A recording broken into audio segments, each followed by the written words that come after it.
illégal et illégitime des délégations spéciales et consorts.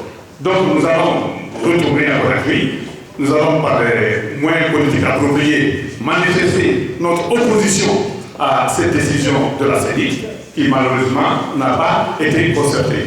Donc nous sommes d'autant plus choqués que dans tous les accords qui ont été discutés en présence de la CENI, il n'a jamais été question de faire une révision du fichier électoral avant l'organisation des élections communales.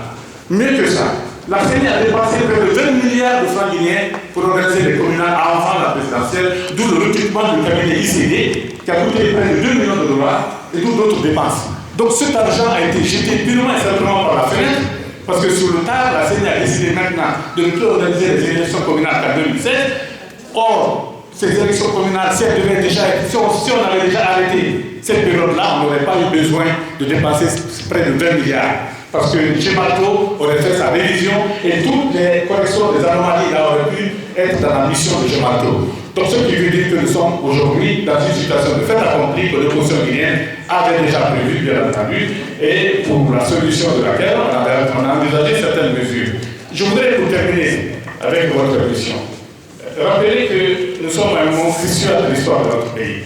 La CENI, les commissaires de la CENI ont la chance, mais aussi la redoutable responsabilité d'être aujourd'hui au cœur de la problématique de la paix et de la cohésion dans notre pays.